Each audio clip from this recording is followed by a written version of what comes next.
everyone, and welcome to today's webinar presentation on All in Her Head, the health impacts of intimate partner violence and evidence-based strategies to promote women's health. My name is Sarah Carsley, and I'm an applied public health science specialist at Public Health Ontario, and I have the pleasure of co-moderating today's session. Before we begin, I would like to acknowledge and respect the land, sky, and waters of Ontario, including for their contribution and sharing to support all life within. I acknowledge and respect the treaty, unceded, and traditional territories of all First Nations across these lands and waters. I would like to acknowledge that I am in Toronto, on the traditional territory of many nations, including the Mississaugas of the Credit, the Anishinaabeg, the Chippewa, the Haudenosaunee, and the Wendat peoples, and is now home to many diverse First Nations, Inuit, and Métis peoples. Please join me in acknowledgement and respect of all Indigenous peoples, their life journeys, and worldviews. May their wisdom always guide our own paths forward with open hands, open hearts, and open minds for the mutual success and benefit of all in Ontario. I would now like to introduce my co-moderator for today, Sonia Strom. Sonia is the Program Manager for the Public Health Nursing Practice Research and Education Program at McMaster University's School of Nursing.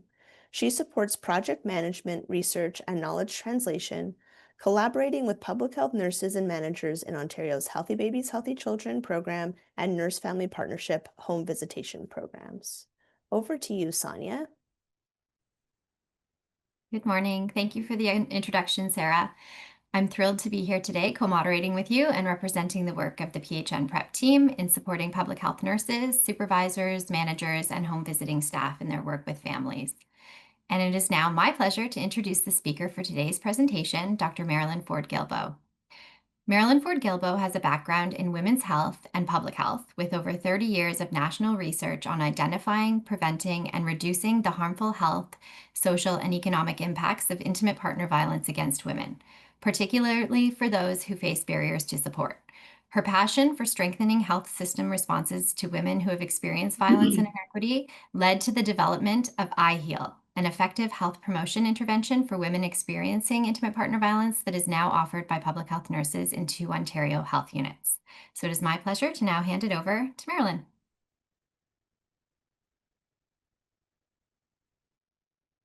Good morning, everyone. I'm really pleased to be here. Thanks so much, Sonia, for that great introduction, and to be talking to you today about a topic that is very near and dear to my heart. And as you can hear, it's work that I've been doing for many years. So just before we get started with this, I do want to just acknowledge that the presentation that I'm going to be giving today was developed by me. It is or will be published on the Public Health Ontario website for public use, as outlined in the terms of use. And that Public Health Ontario doesn't own the content, that any application or use of the information in the document is the responsibility of the user, and that Public Health Ontario assumes no liability resulting from such application or use. I also do want to take a moment to acknowledge that what I'm going to be talking about today actually draws on many years of research and evaluation conducted with women who've experienced intimate partner violence. And you know, it's been funded by many different groups, and I just want to acknowledge the main funders here, the Canadian Institutes of Health Research, the Public Health Agency of Canada, who's been incredibly supportive of the work, and most recently, the Ontario government through the Ministry of Children, Community and Social Services. So appreciating as well, always thinking about the lands that we live on and acknowledging First Nations people as was done in the introduction. But I always take a moment to acknowledge that, you know, I live and work on the lands of the Anishinaabeg, Haudenosaunee, the Lenape-Wauk, and the Chemungtung nations. And my gratitude certainly for the care that Indigenous people have taken with these lands, but also thinking very carefully about, as a nurse who's working in the area of intimate partner violence, my commitment to make sure that the work that I do and that I have been doing with a large national team is appropriate, inclusive, and acceptable to Indigenous women everywhere. Okay. So what are we going to do today, or what am I going to do today? What I'm hoping to do is to spend some time so that by the end of this presentation, I hope you go away being able to identify some of the common mental and physical health issues that are associated with experiencing intimate partner violence. I hope you can explain the intersecting causes of some of these health problems, focusing on three things: traumatic stress, injury, and everyday stress. And also to be able to think about or describe some of the conditions that foster health and growth among women who've experienced IPV. And finally, identifying some evidence-based principles and strategies for promoting the health and well-being of women who've experienced IPV in diverse contexts. So lots to cover, and hopefully this will address some of your interests and some of the gaps in your knowledge and build on that. So I think we all understand that intimate partner violence is a public health epidemic. Globally, we can see that, the rates of IPV, it is the most common form of violence experienced by adults, affecting 1 in 4 women worldwide, and that's 641 million women, if you can imagine. We know that it has significant impacts for women, but also for children, for communities, for families. And, in recognition of this, for example, the World Health Organization includes in its Sustainable Development Goal number 5, an aim to reduce IPV in order to achieve gender equality. And they talk about this as a pathway to a more equitable, peaceful, and prosperous society. So it is a big global issue. In Canada, we also are living with this epidemic. We know from our most recent national survey that more than 40% of Canadian women experience intimate partner violence in their lifetimes. And importantly, we know that it's women from all backgrounds, but women who face greater systemic barriers and inequities. For example, women who live with a disability, or women living in rural settings, Indigenous women and younger women. They face greater risk of IPV, and they have fewer options often to deal with the violence. So I think from a public health perspective, we should also be thinking about IPV as a health equity issue.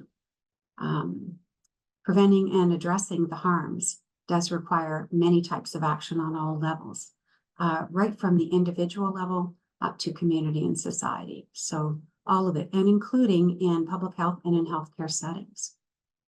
So beyond it being a public health epidemic, though, I think it's helpful to also think about how IPV is a determinant of women's health and well-being.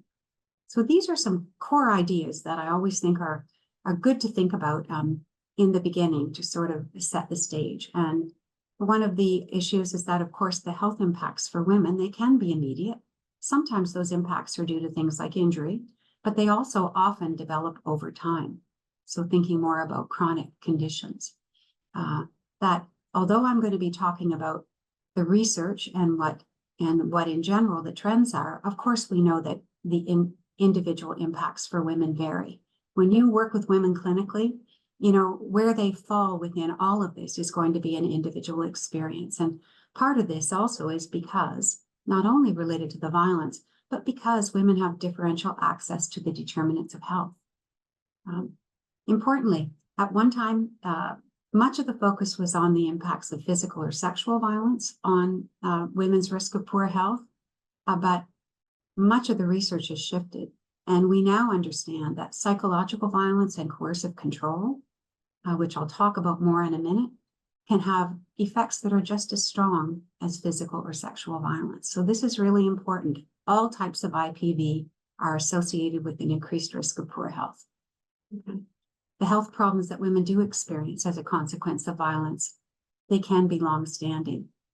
And often they do persist even after the violence ends. So again, sometimes there's a belief that, if women will just separate from their partners, leave the partners, that of course life improves, and in some ways life does improve. But often the health problems that women live with, they persist, and they persist for variable levels of time or amounts of time. For some women, for example, their mental health starts to improve fairly quickly. It depends if they're still experiencing violence or not, and what else is happening in their life. Other women live with the impacts really for a lifetime. So it's very variable. And importantly, that the impacts are cumulative. So I know all of you have done work looking at, for example, adverse child events and how that affects children and how it affects them as they grow into adults. And this is something that's relevant here because we know that more frequent or severe violence over the life course compounds impacts. I'm going to show you a little slide here just to illustrate this, but from one of our studies that was done several years ago now. It was a study looking at the long-term health consequences of IPV for women after they had separated from abusive partners. And what you see here is that there were actually, across the sample of 300 women, 4 different groups of women in terms of the violence exposures that they'd had. You know, there was a group of women, about a third of the sample or a little less, where the exposure they had was the abuse from one partner that they were experiencing. Oops, I don't know why that happened. That was the only thing. There hadn't been abuse in childhood or other things. But as you move across those groups, the next group also experienced some child abuse. The third group, significantly more child abuse and non-partner sexual assault. And the last group had experienced all types of violence. And what you see when you move across those patterns is, as the severity of abuse increased, not only did women's health degrade or get poorer, but their socioeconomic disadvantage did as well. And I want to point this out because of the layered effects, that we know that abuse affects women's health, but it also has significant impacts on their socioeconomic level. And so long-term experiences of violence are associated with less likely of being employed, more likely of living in poverty, for example. And of course, this is not only a determinant of health, but it affects women's options. So let's talk a little bit about what we do know about the consequences of violence. And so I'm going to put this in groups. I've grouped these into categories. And I want to talk about the mental health consequences first. What do we know about this? Well, this is actually the area that really received the first attention. We have a very large body of evidence now showing women's increased risk of these types of mental health concerns: post-traumatic stress disorder, depression, anxiety, self-harm, including suicidality, and substance use, which I have listed under mental health consequences, but because that's where you find it in the research literature. But I understand substance use that is at a level that's harmful to be actually a response to experiencing stress and violence, a coping response, not really for me a health outcome, but you'll see it here. And I will talk about this a little bit later. This is so important because good mental health is a wonderful resource to have, but poor mental health has significant impacts on all kinds of things we know. People's relationships, how they engage in work or in their social engagement, what their parenting looks like and their capacity to parent. And it is, though, another factor that makes it more difficult to seek support and also to deal with violence. So in one study, for example, points to the finding that among women who had separated from abusive partners, the main factor or the most significant factor that predicted whether they returned to that partner a year later was experiencing poorer mental health. So it affects all kinds of things that we need to be paying attention to. We can talk about the reproductive health consequences of IPV.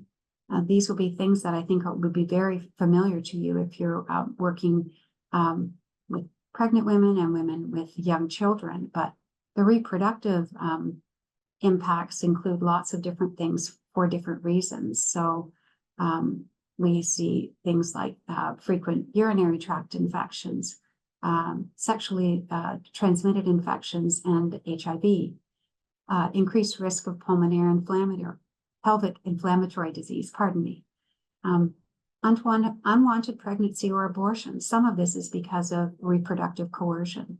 So the control of the partner over the woman's decisions related to her fertility, and something that's gaining more attention now, and pain during intercourse. And so some of these effects are from the impacts of forced sex.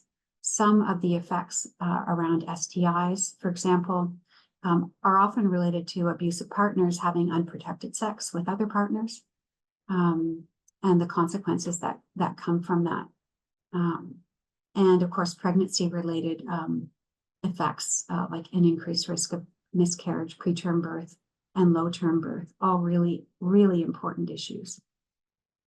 The area that has received kind of the most recent attention is looking at the physical health consequences of IPV. And this is quite a long list of chronic health conditions where we know in the literature women's risk is increased. And I think this becomes very important because it has addressed a gap in our knowledge around physical health that for a long time was really not even part of a conversation with women. So thinking about chronic health conditions, you can see them listed here. Everything from an increased risk of hypertension, chronic pain of all types, including also fibromyalgia, increased risk of obesity, type 2 diabetes, asthma, functional gastrointestinal disorders, sleep disorders of many types. Newer research looking at increased risk of dementia as women age. That's newer research that's been done. And then the last three on the list are really a consequence of injuries when we think about dental problems, hearing loss, and traumatic brain injury. And dental problems also can sometimes be because abusive partners withhold essential treatment for women, so they're not allowed to go to the dentist, for example, or from injuries as well. So lots of reasons why those exist. So it's we can't deny that the health impacts can be really significant and distressing and last for a long time. You know, I've shown you diagnosis, but I think it's important also to understand that we have to think beyond diagnosis, that women live with distressing symptoms, some of which are listed on the left-hand side. Many women live with these, and there's symptoms that overlap. A lot of them are non-specific. You know, there are symptoms that are characteristics of many different types of diagnoses, right? And the challenge here is that it can make it difficult for a provider to make a diagnosis. And of course, we know having a diagnosis in the healthcare system is the thing that helps you gain entryway into care. But also part of it is that it can be really hard to find organic causes. And so the real challenge, and the reason that my talk today is called All in Her Head, is because often providers then will go to an assumption that if there is no organic cause and the symptoms are really diffuse, that maybe the woman is attention seeking, maybe she's drug seeking, she's lonely, she's disturbed. In other words, her experiences of these health problems isn't real. It's all in her head. And I can't tell you how many women we've interviewed over the years who've told us exactly that has been part of the what they've been told in healthcare settings. So again, really important. We don't want women to have this type of experience of dismissing their concerns, because these are problems that have a significant impact on their health and well-being and on their lives. So if we think next about, well, how do we begin to think about explaining why women are experiencing these impacts? Physical injury is something that is fairly obvious. You know, we can think about all of those consequences that could be due to physical injury. But what I'd like to spend more time talking about is the impact, particularly of traumatic stress, and understanding that that traumatic stress also can be compounded by the effects of everyday stress and structural inequities. So from a trauma and violence informed care perspective, which is the perspective that I come from, what I'm talking to you about now is really about trauma awareness. how do we begin to consider the impact of trauma and the impacts of trauma and violence on women's health as a basis for how we might actually act and support women. So if we look through a trauma lens, what does that look like? So just thinking basic definitions, we think about trauma as both the experience of and the response to a negative event or events that threaten the person's safety, their life, their integrity, and it overwhelms their ability to cope. So trauma is much more than everyday stress. When we talk about post-traumatic stress, though, we need to think about that as something we should anticipate. It's an expected response to a significant threat. And we can think about traumatic stress as either being acute, often what it is resulting from a single event, or we can think about it as being chronic and complex. So this really comes from repeated events and experiences. And as I'll talk about on the next slide, we can also think about the structural harms of things like racism, discrimination, ableism, poverty, and stigma of all types, and how those also experience or affect women's experiences of violence, but also affect their options, and how they get embedded within our systems of care as well.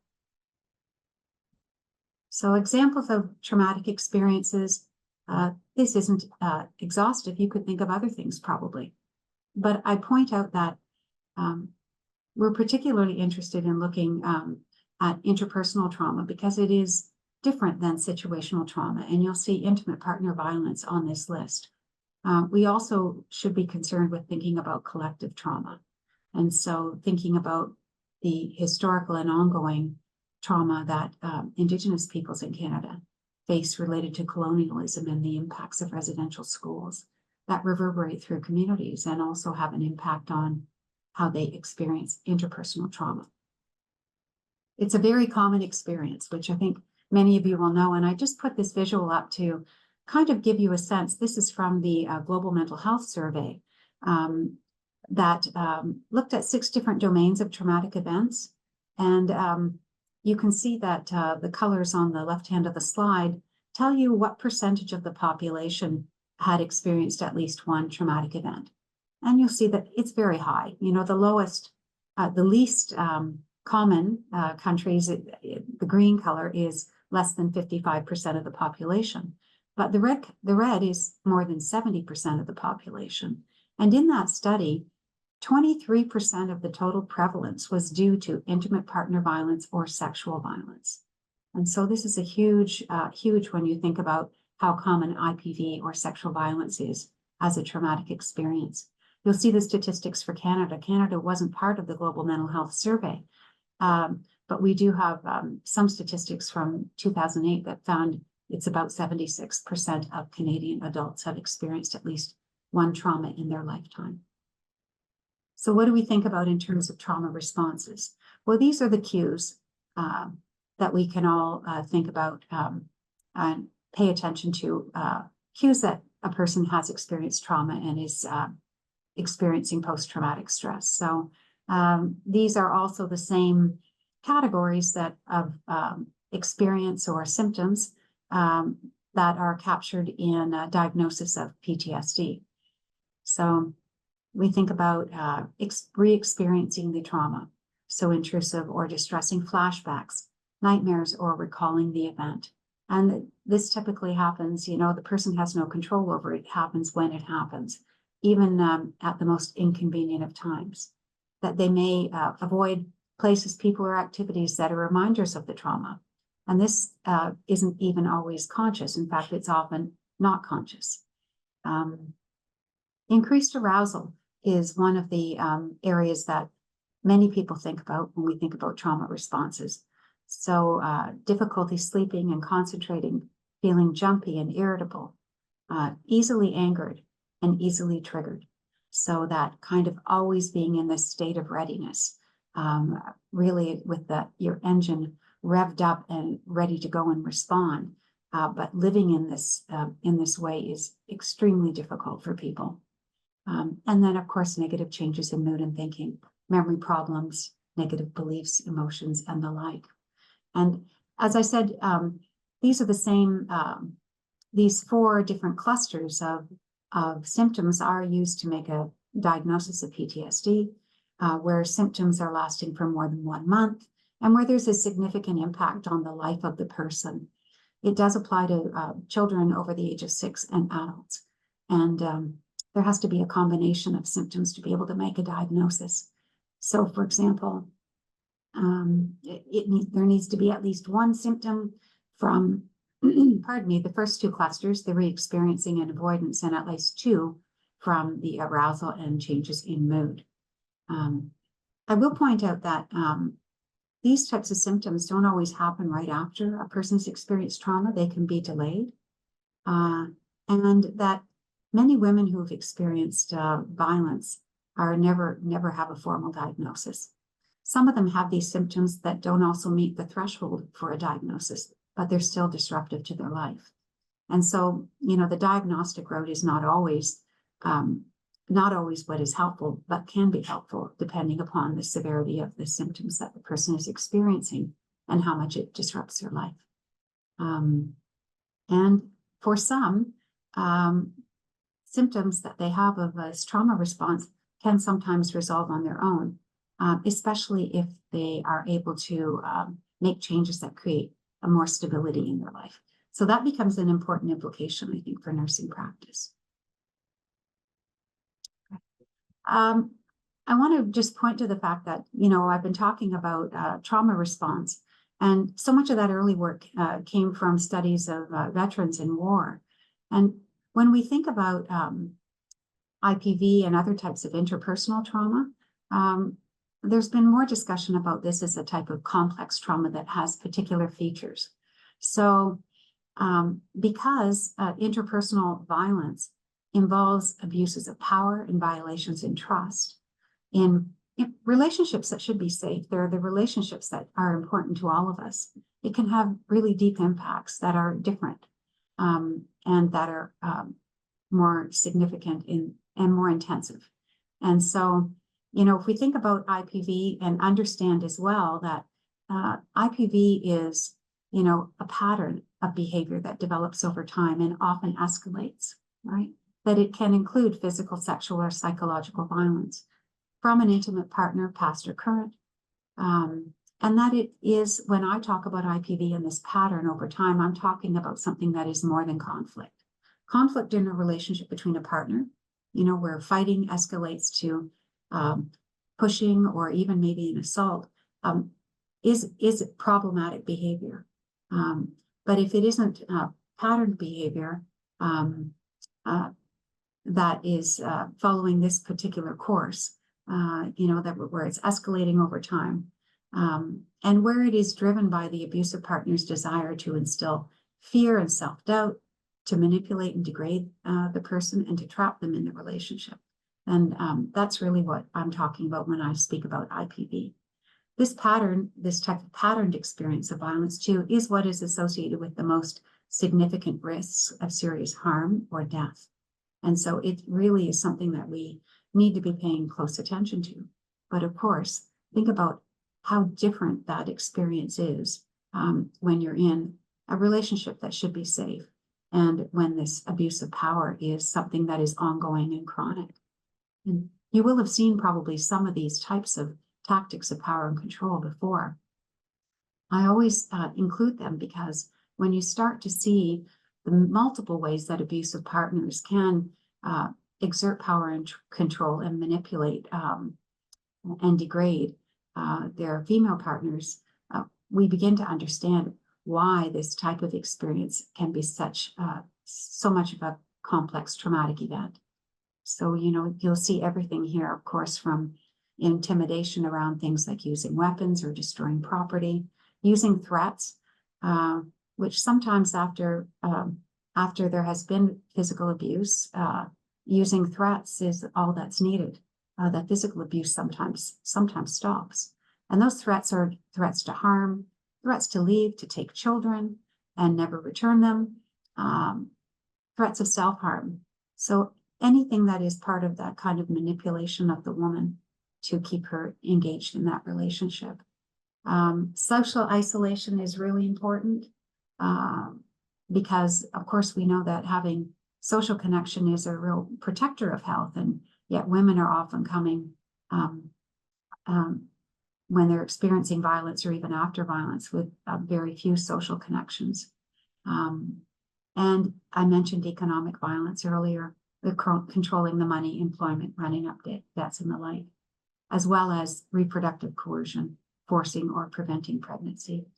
And of course, there's lots of discussion around how abusive partners use children to punish the woman or to manipulate her by withholding contact if the woman is separated, by sending messages through the children, all kinds of mechanisms that can happen there.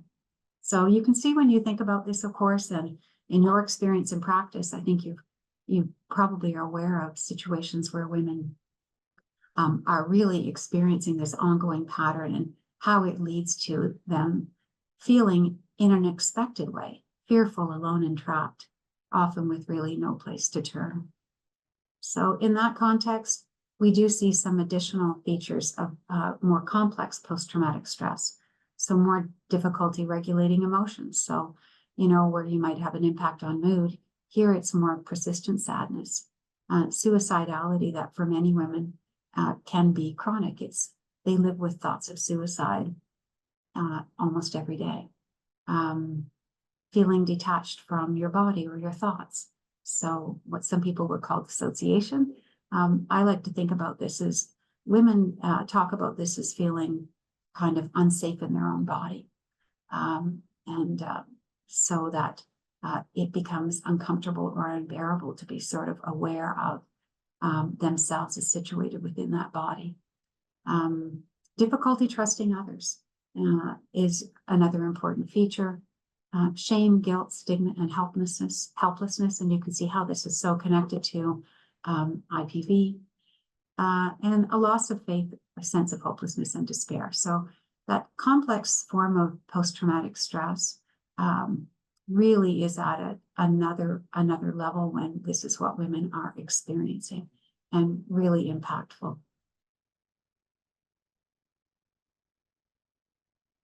So how do we begin to understand some of this in terms of the biology of traumatic stress? Well, we do know that individual responses to stress, they do start in the brain. That's where all of our stress responses start, but they don't end there. And there are a cascade of changes that actually happen in response to stress that affects other body systems. So an important point, there are biological processes that explain the impacts of trauma and violence on women's health. And I put this up just as a simple diagram to explain kind of what is happening at the physiological level when people experience traumatic stress and how we respond to stress. So you're going to see on this diagram 3 different areas of the brain. We see the neocortex at the top. That's our higher order thinking, reasoning, decision-making, memory, and personality center, the intelligent part of our brain. You'll see the limbic system over to the right, and this regulates our emotions. The HPA axis is the part of the brain that is responsible for releasing and controlling important hormones, including cortisol, our stress hormone. And then the brainstem, of course, is the part of the brain that's regulating all of our core functions like breathing, digestion, heart rate, and the like. And, when we experience stress, of course, we experience a stress response that is coming from or being signaling a fight and flight reaction. And what should happen, in fight and flight, of course, we know that your heart rate goes up, your breathing goes up, you're on high alert. But when the threat goes away, everything returns back to its earlier level. In trauma, what happens is that the fight and flight system stays activated even after the threat is gone. And so all of those symptoms that I talked about, you can think about how so many of those are about arousal, being irritable, overreacting, not being able to sleep, being on overload. And they're not only related to arousal, but the other thing that happens is that this hormonal response that's happening in the brain, also through the release of cortisol and other hormones, also is dampening the higher order thinking that happens in the neocortex. So we see things like people not being able to remember, not being able to concentrate, or just really feeling like they're not themselves in terms of their thinking. So it is important, that's, to think about that initial stress response. But when this is chronically activated, we see that what happens is it results in something we call allostatic load. And this is really the ongoing wear and tear on other parts of the body and other body systems. So, I've talked a little bit about that there are many different pathways that actually explain the health effects. I just talked about traumatic stress and its impact on the brain and allostatic load. But some of what follows from that, if you look at, for example, the hormonal dysregulation that happens. So you can think about that list of physical health problems in particular that I listed earlier, and how some of those problems are actually connected to these hormonal changes that happen in your body. So when we have increased cortisol, for example, the result is often over time insulin resistance and increased BMI.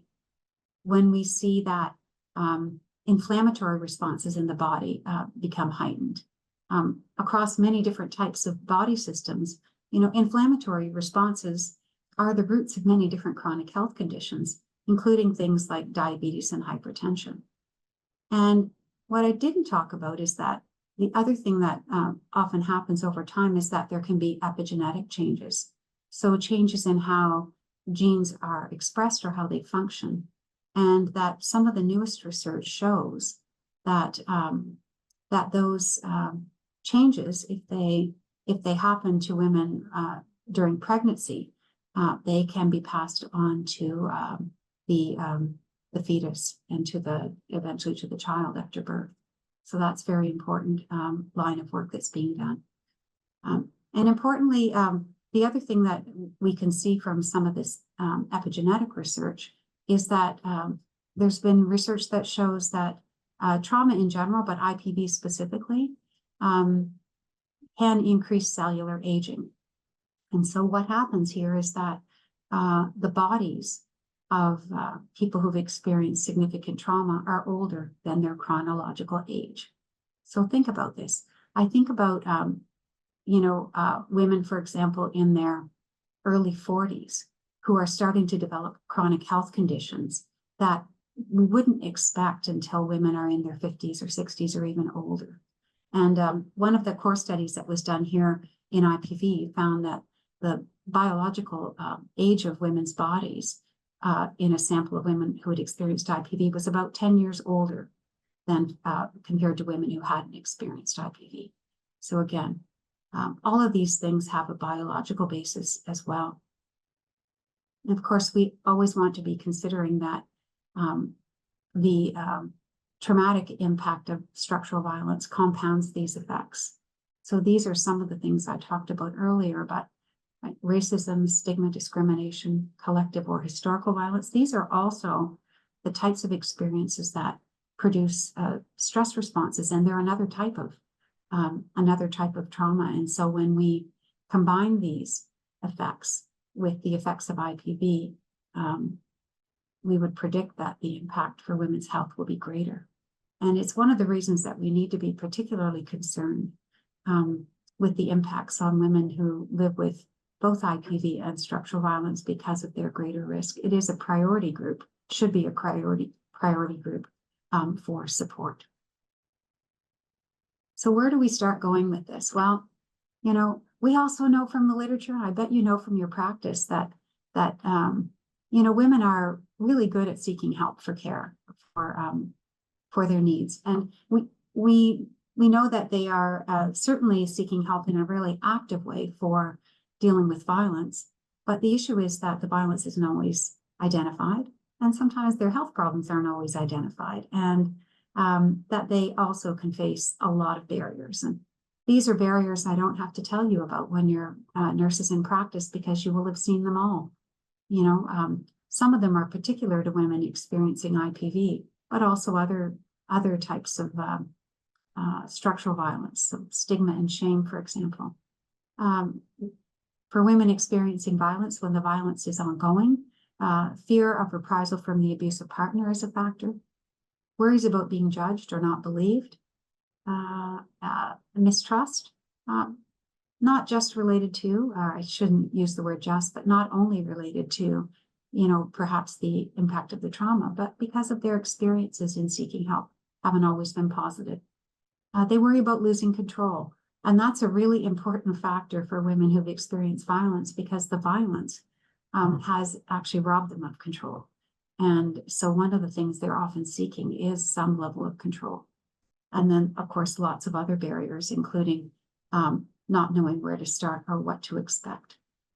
So, you know, we know across services and systems that safety concerns, even if violence is identified for some of your clients, there is always a focus on safety, and there should be. But I'm going to argue that there should also be a concurrent focus on their health, because these two things are linked. So in the healthcare system, we know that women are accessing care at rates that are much higher than women in the general population, but that the research shows us that the services don't often meet their needs. And either because the violence is invisible, so providers don't necessarily make the link to trauma, or that when women disclose, women might disclose, but providers still, depending upon the area of practice, are not sure how to respond. And we're going to argue, though, that the healthcare system ought to be a place where women can find support. And we do have some good evidence that can be used to start providing a more appropriate response, and something that is supportive for women. And importantly, a lot of my interest has been in how nurses can contribute to this kind of effective wraparound support and care for women.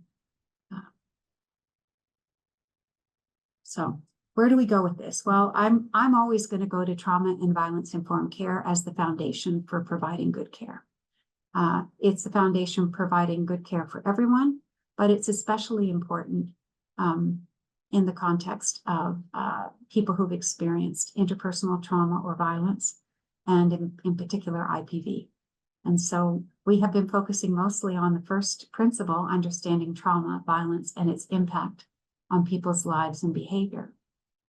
But the other principles that are part of TVIC, creating, you know, safe environments, fostering opportunities for choice, collaboration, and connection. So it's really about how you work with people, with women, with clients, and using a strengths-based and capacity building approach. And one of the things that I love about public health nursing practice is that this is not a stretch. In fact, I think this is the way public health nursing practice has been organized, particularly around the principles 3 and 4, you know, trying to work in a collaborative way and focusing on connection and strengths and capacity building is so much in line with the way public health nursing practice has been. The fact that community-based approaches that are lower barrier, more accessible to women are part of your care and your programs, and that often you have intersectoral partnerships in place, which is really helpful. So we do know that it's not just me saying that TVIC should be the foundation for providing good care, but in the context of intimate partner violence, we have evidence, for example, from this recent review that was done. It was a systematic review looking at IPV interventions across the continuum. It found that, you know, there's mixed results on how well these interventions actually work. But when these interventions were theoretically grounded, when they integrated a trauma lens, and when they also paid attention to structures and structural violence, they're more likely to be effective. So I think this is good support for the idea that trauma and violence informed care ought to be the core, a foundation of our practice for everyone. Now, I want to, just before I sort of talk about some of the strategies, tell you a little bit about this intervention that we've been working on for many years called IHEAL, or the Intervention for Health Enhancement and Living. It is a woman-led health promotion intervention delivered by registered nurses who work in partnership with women over about 6 to 7 months. And it's intended to be community-based. So they meet with women, just as you do in your home visiting. They meet with women really wherever women find it comfortable and safe. So sometimes it's in the home, but oftentimes it's not. It can be out in a community setting. Sometimes they're walking visits. There are a whole range of ways that those visits are made. And it is grounded in trauma and violence-informed care, as well as in some other really important approaches that consider inequities in cultural safety, in harm reduction and substance use health, and in existing evidence and based practices. The approach to nursing is based on relational inquiry, which Colleen Barco, who's a longstanding colleague of mine and a co-developer of this intervention, has developed, and really helps to focus on what is happening in the relationship between the woman and the nurse, or between the nurse and the client, but in this case, the woman, and really draws attention to what each of them brings to the relationship, and how to bring the context into the work as the work is done. So the focus that the nurses are doing is helping women build their capacity to address a broad range of issues that affect their health, safety, and their well-being. And it's done in a way that's very personalized. So there are core components and principles, but everything is tailored to the woman and to her context. And it was designed to be delivered as part of a community response. So very much like your practice, it complements and extends other services in the community. And the nurses who are offering this program, they do complete specialized education that we offer. They work in a team. They're supported by a supervisor, I should say there, not practice lead, and by resources that go with the program. So those of you who might be offering the Nurse Family Partnership Program, you have resources that go with that program. iHeal also has resources, a practice guide, a women's guide, and other resources. So I want to draw on some of our experience with iHeal when I'm talking about strategies that you might think about. And it's important to understand also that iHeal is an effective intervention. So it has been, it's been tested and refined over many years. And the most recent testing was a randomized controlled trial that was completed in 2021. And we found that iHeal, when you compare it to usual care, that women had improvements in their quality of life, in their mental health, both symptoms of PTSD and depression, increased confidence in being able to manage their everyday life, a really important outcome, and also that the severity of violence they experienced was reduced. And not only did we see these effects right after women ended the program, but they were maintained 1 year later. So it's one of the few interventions delivered by healthcare providers that has been able to show impacts for both women's health and their safety. And I do see this as really critically important because those two dimensions of women's lives are very connected. Their women's health affects how they're able to engage in safety planning, and their level of safety also affects their health. So they're very much connected. We also do know that this intervention, when you have organizational supports in place, can be offered by nurses with fidelity and maintaining the benefits to women. So that was a study that we're just wrapping up. And we're currently implementing this, as was mentioned in the introduction, with full teams, not small teams, but really fully full teams of nurses and supervisors in 2 public health units right now. So we're trying to capitalize on the expertise of nurses that are working to full scope and using a woman-led health promotion model. I'm not going to talk about all of the details of this, but I often use this image just to kind of give people a sense of what the intervention is. But if you look at the components on the right-hand side, these are the areas that nurses are discussing and working with women around. And you'll see that they're all areas that are connected to women's health. So in fact, you can you can address any of these areas and have a positive impact on health potentially. So some of these are related to the determinants of health, like managing basics or cautious connecting. Some of the actions are more directly around the symptoms women are experiencing and support with that. Some are related to safety and to engaging family. So lots of things and protocols, of course, on how this is done. But the principles on the left-hand side are really how the nurses do the work. So that we're always thinking about safety first, physical safety, but also emotional safety and spiritual and cultural safety. That it's a program that is woman-led. So the woman is directing how all of this rolls out and the nurse is facilitating. Health enhancement is upfront and woven into everything. We use a strengths-based approach and really focusing on how to help the women see the next step forward and not only deal with the day-to-day things that are often part of the chaos of the lives of women, including women with children. All right. So what I think this suggests is that there are actually many pathways for promoting the health of women who've experienced IPV. And I'm going to talk a little bit about some principles. And these are principles I think that will resonate very much with your practice as it exists. And just thinking about how, when you look through a trauma lens, you can see the reason that these principles are so important for supporting women who've experienced violence. So we'll talk about 4 general strategies first, and then maybe 5 more specific ones. And first principle I always talk about is prioritizing safety. So providing non-judgmental and affirming support. And in the context of violence, part of the reason this is so important is because women are used to being judged by their partners. That judgment, they come often to a healthcare encounter, bringing that with them. The judgment, the shame, the sense of experience of stigma. It erodes their confidence, for example.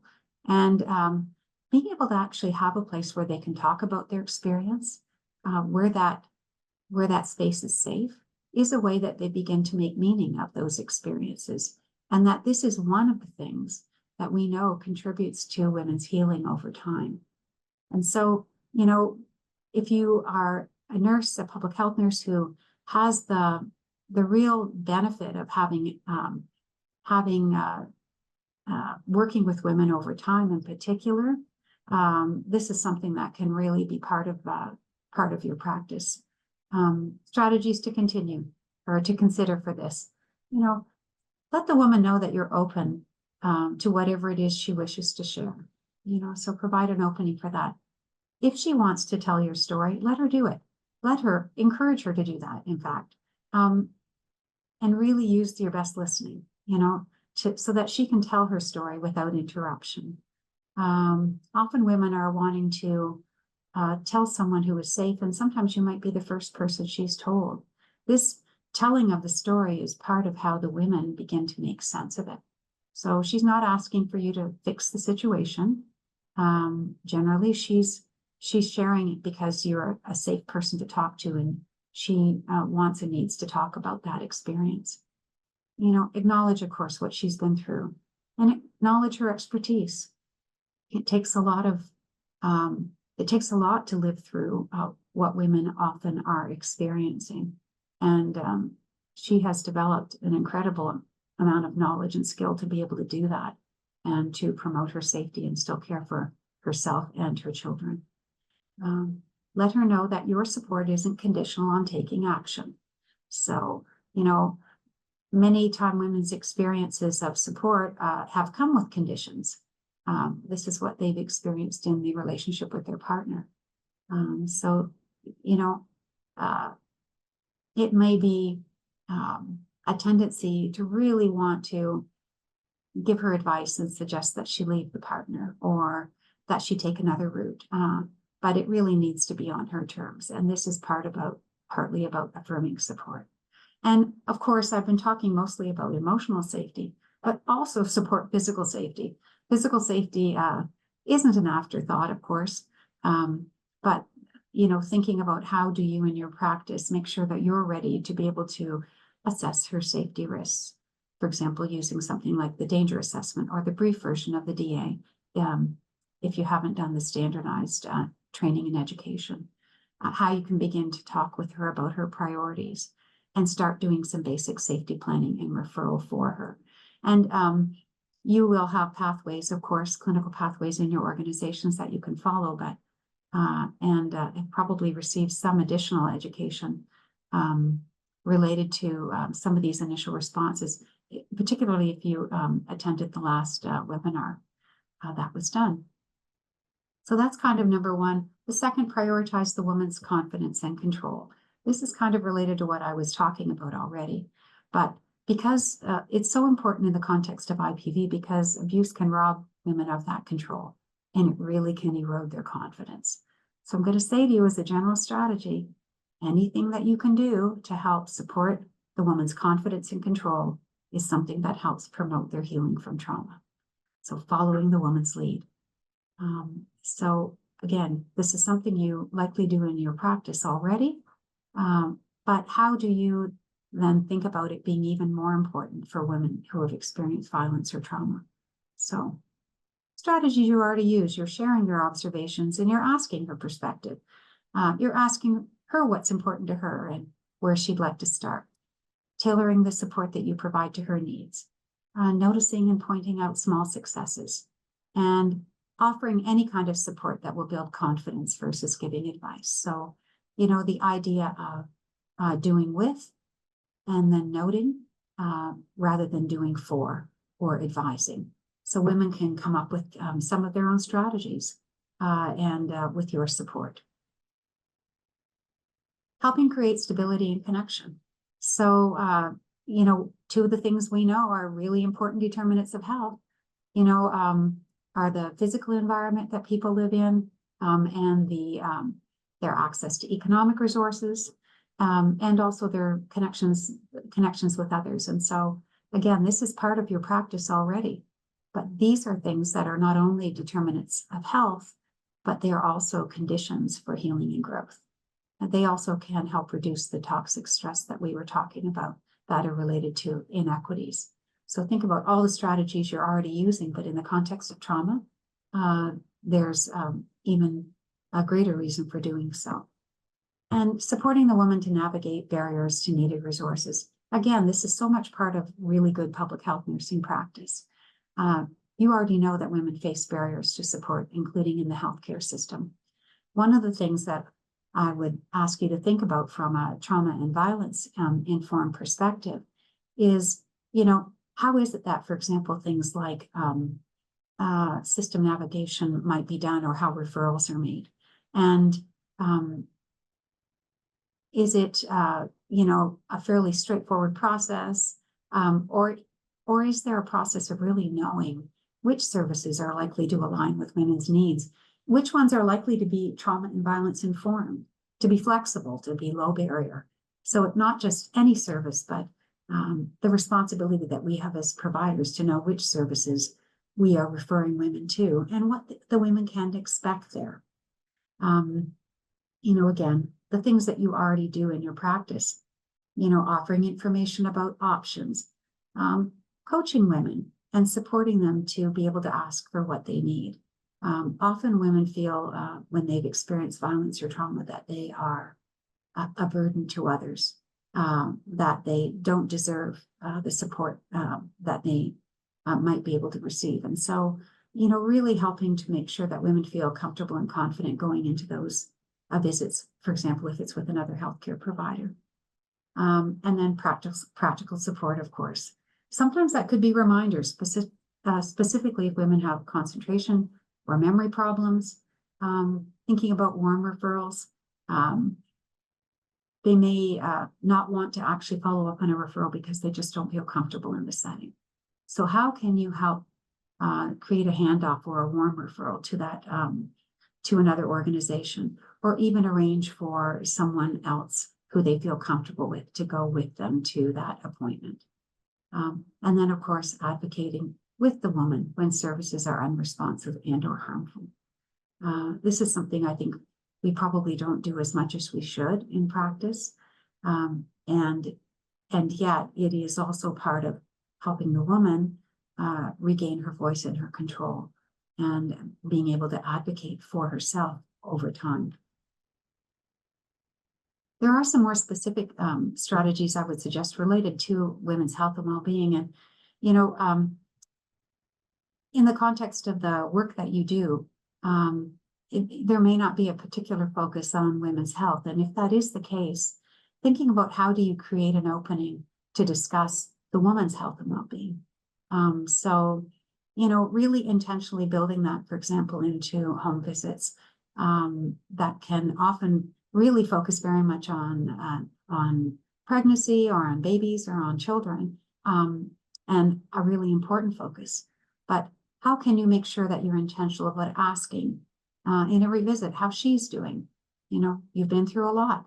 We've talked about the baby today, but can we talk about how you are feeling? To convey your genuine interest in her well-being. Again, women often feel they don't deserve this, and that their needs often get put last. I say their, but I will say our, for those of you who relate to this idea. But, you know, as women, we often put ourselves last. It can be really hard to balance everything, but your needs are also important. They matter. You know, being able to reinforce that can be really helpful.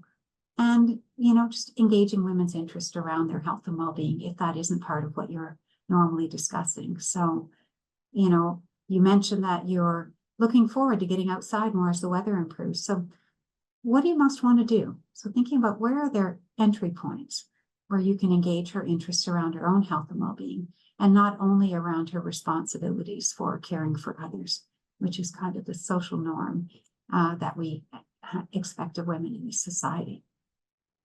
And importantly, I think you can see already that these principles, you don't have to be an expert in either violence or women's health to be helpful. All of these principles are the principles of good practice, and they're things that you're already doing in your practice. I'm just making that connection to why they're so important in the context of violence and trauma. So another follow-up, I think, that has been really impactful from in our work with iHeal is taking the time to actually explore the woman's symptoms.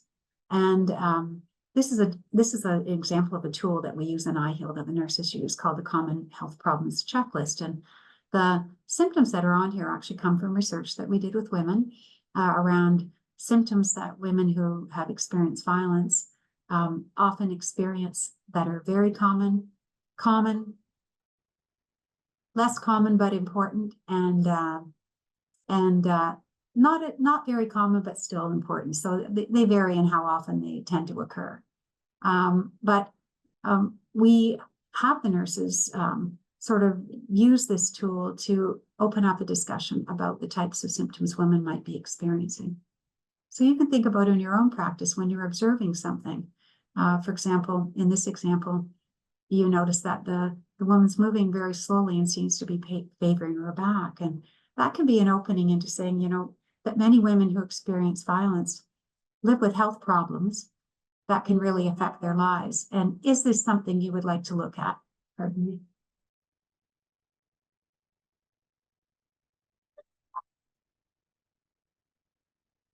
Sorry about that.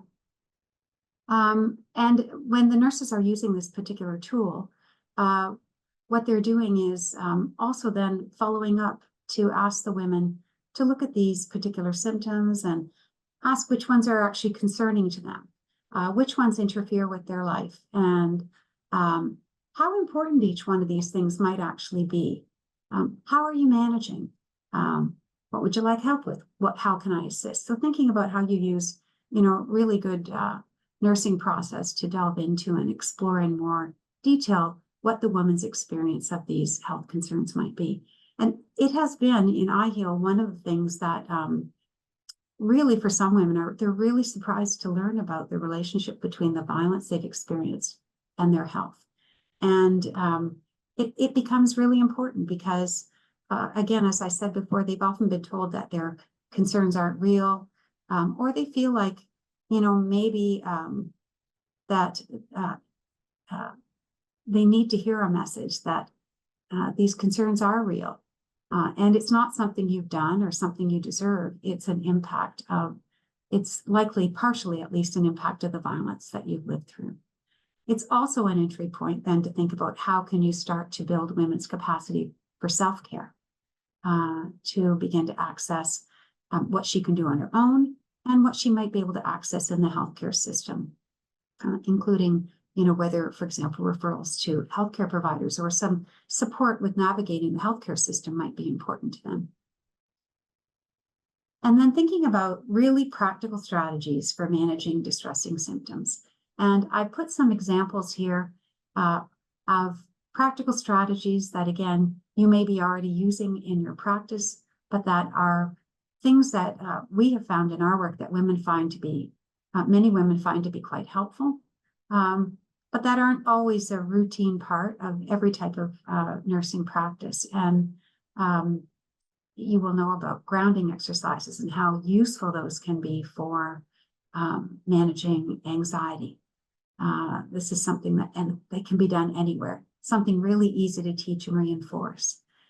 Meditation or mindfulness, something that hasn't been used as much in nursing practice, but that are really important strategies and things, again, that women can take and use on their own. And so it's building that woman's capacity. Being able to help women with symptom tracking. If they are experiencing a lot of different types of symptoms and don't really have a good handle on those, how can you coach them around tracking those symptoms, including as preparation if they're going to be doing follow-up, say, with a primary care provider. Movement of any kind, I always include on this list because so many of the concerns that women can experience, movement, and you'll notice I didn't say exercise, movement actually can be really helpful. So we do know that it is helpful in dealing with symptoms of post-traumatic stress, with chronic pain. It improves sleep. It does all kinds of things. And so, while women don't always like to talk about exercise, movement can be used as a way of talking about it and thinking about starting wherever the woman's at in terms of movement. And then strategies to promote sleep and rest. This is something that doesn't get enough attention in our practice. And yet, when sleep is disrupted and people are sleep deprived, of course, all of the other concerns they have are magnified. And so these are just a few examples. They're not everything. But you can think about how you would use coaching or modeling with the woman for some of these, if that's helpful. You can introduce online tools or workbooks or apps or other resources, things that she can use on her own. And of course, those referrals to health services when needed. And I will mention that in addition to our iHeal intervention, some of you may know that there is an app called iHeal as well. That is also something developed by our research team. It's in the public domain now, even though it came from research, including randomized controlled trials that were done. And women can access it free of charge in English or French. And so it has lots of information in it related to safety, but in fact, it covers those 6 different areas that the iHeal program covers, including health and well-being. And so it's written directly to women and includes lots of resources and interactive activities. And it's something as a resource that you might be able to use in some of your sessions, or you can recommend to women as something they can use on their own. I'll point to this and not say anything more about it because I know next month's webinar, Dr. Karen Campbell is going to be talking about the iHeal app.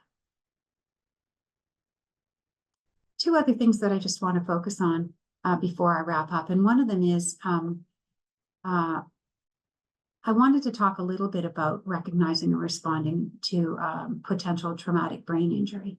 And the reason I'm raising this is that I think of some of the concerns that that we know about. This is one that, although it's getting a lot of attention now, is something that historically we haven't really given a lot of thought to. And yet 75% of women who've experienced IPV, we know from the research, have experienced at least one instance of traumatic brain injury. So we see, how do you know? What would you see in a woman that's experienced TBI? The symptoms are things like headache, concentration and memory problems, irritability, sleep disruption, emotional changes, balance problems, and dizziness are the kind of some of the cardinal signs. And when you listen to those, you can see that those symptoms are also the symptoms that are symptoms of stress response, post-traumatic stress, and also of depression and other things.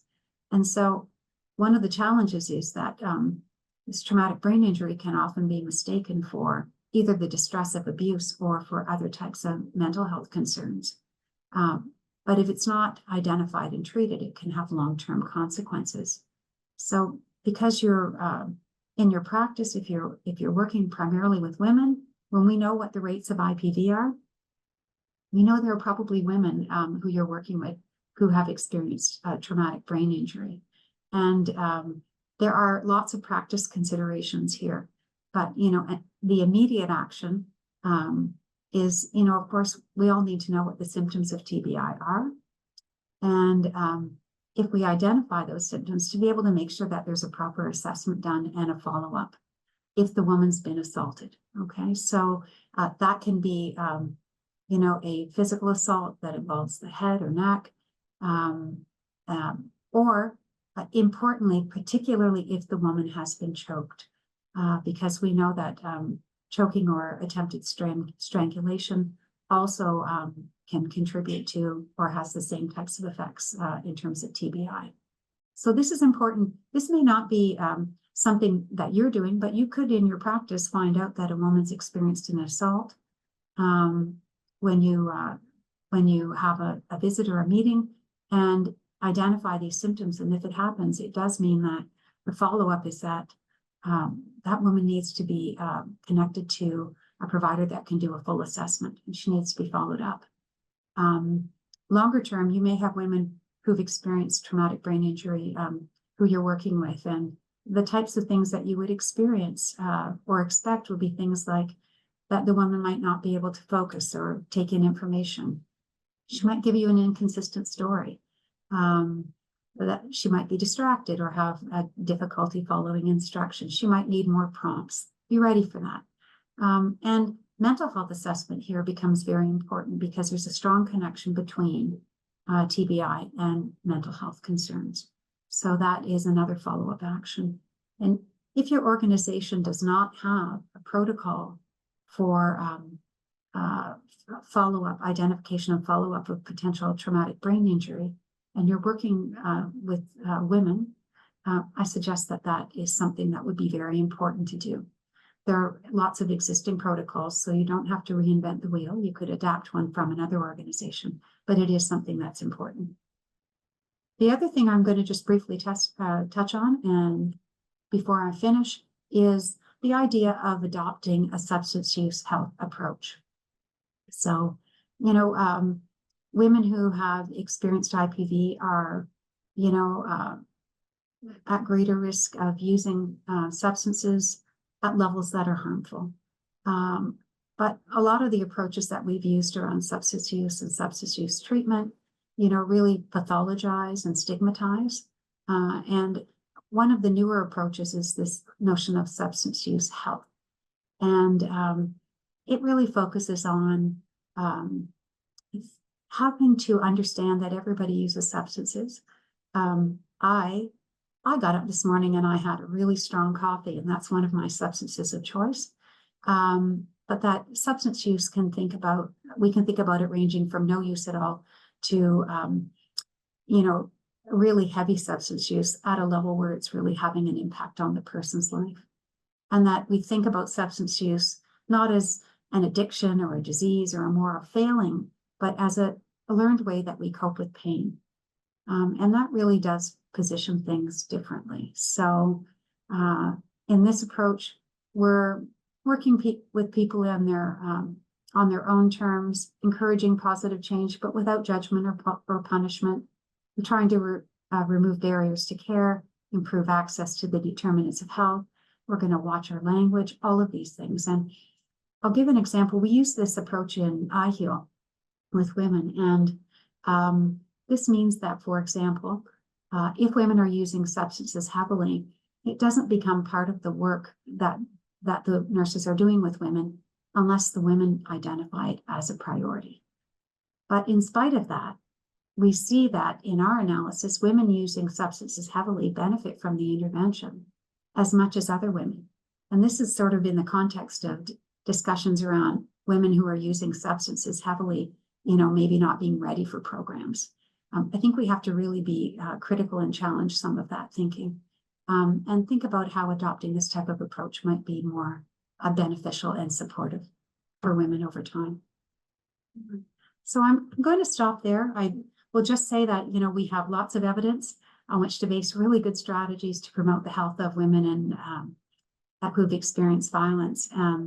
And from within the healthcare system, which has not been as active in responses to violence as it could be. It's a gap in services in some ways. And part of this is about becoming trauma aware. That's an important first step, which is mostly about what we've been talking about this morning. The principles and strategies that I've been talking about, I think a lot of them are already part of your practice. It's just thinking about how can they be tailored, and how are they appropriate for women, particularly who've experienced violence and trauma.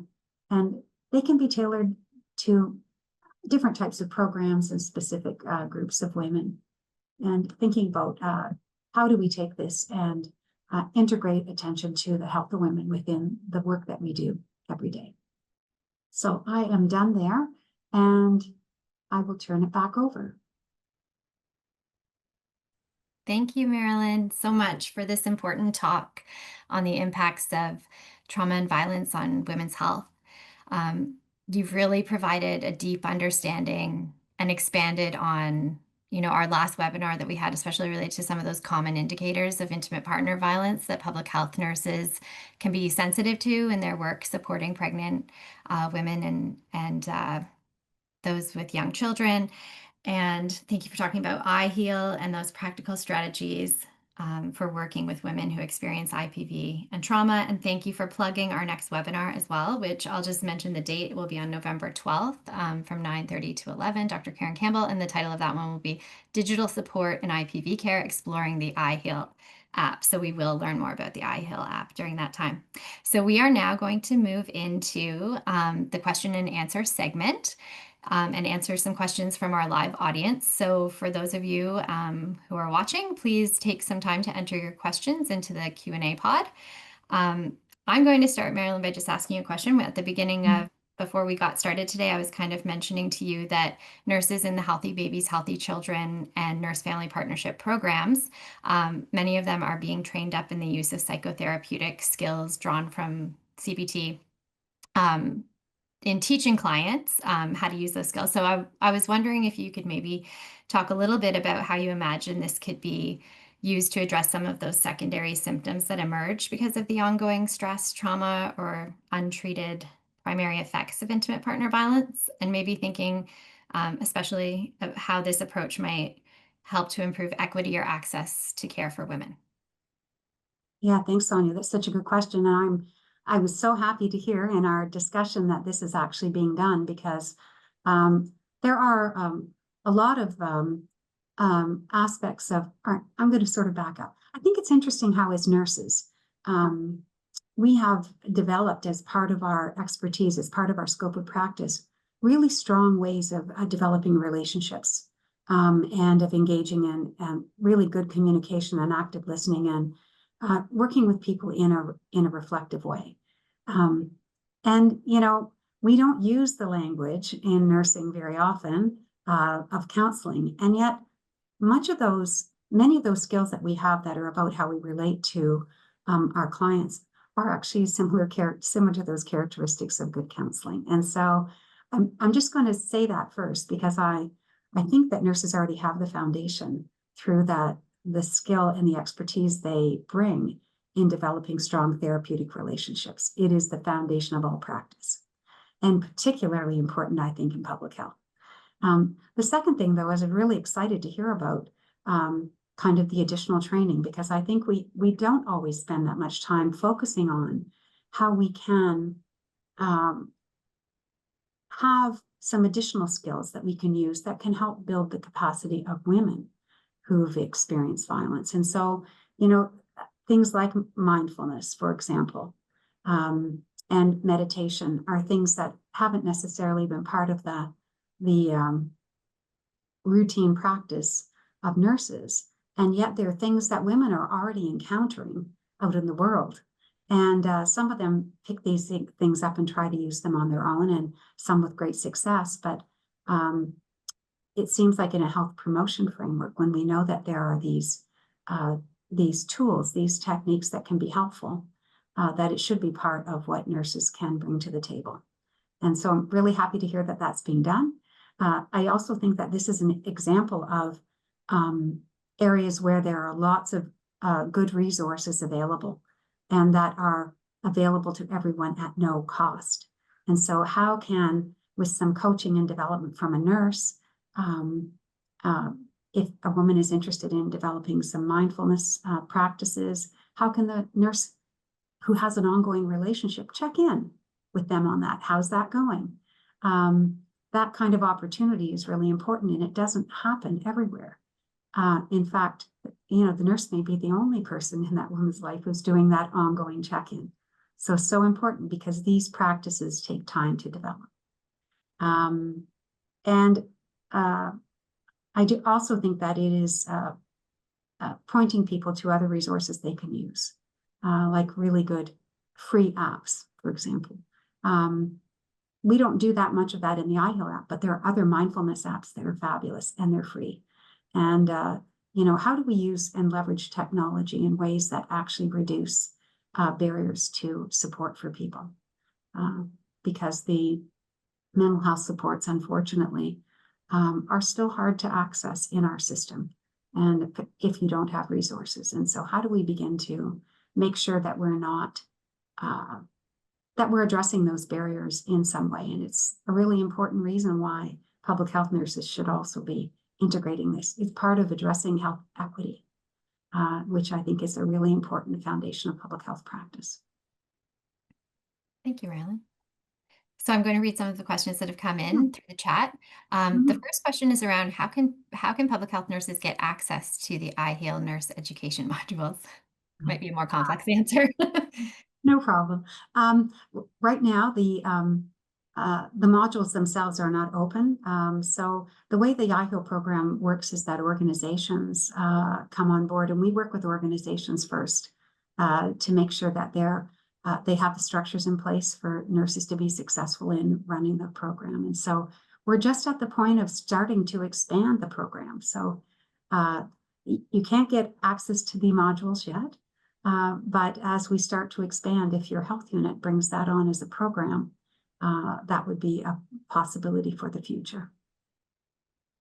Thanks. And I do have a question coming in. It looks like from someone out of Kelowna, wondering if you can tell them more about that iHeal training program.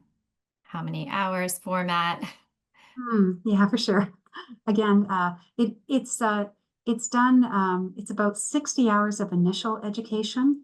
A combination of it. The first pit is some tailored online learning modules that are interactive, that nurses do on their own.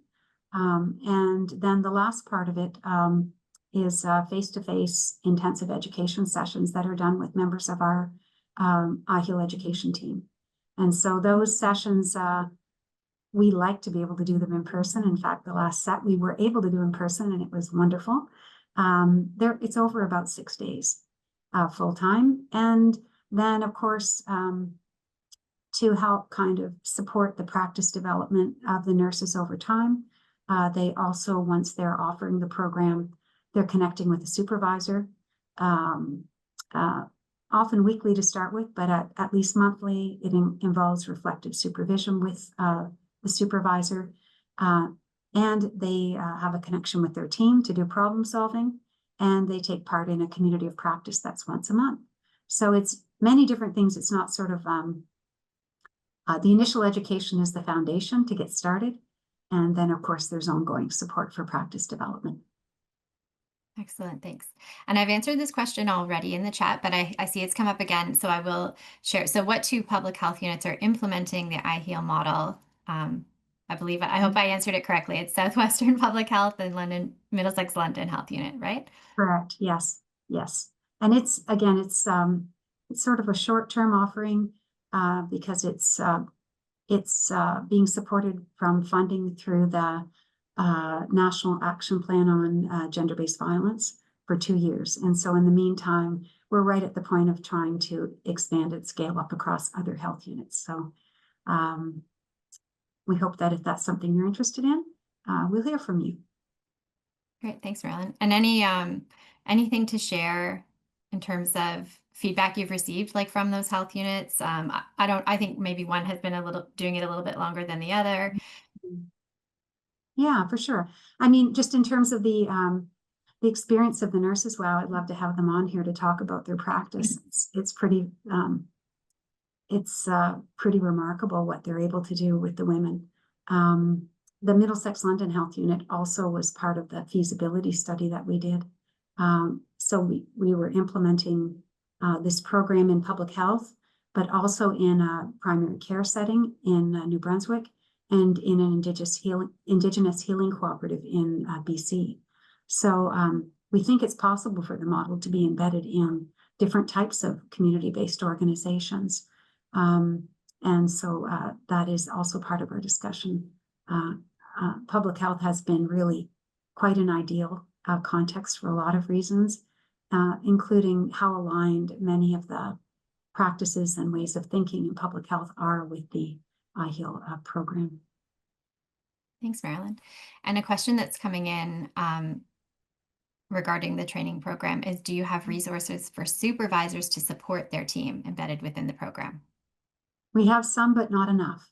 That's the honest answer. And so in this, the stage that we're at right now with the 2 health units that we're working with, part of what we're doing with the supervisors is also to get a much better handle on everything that they need.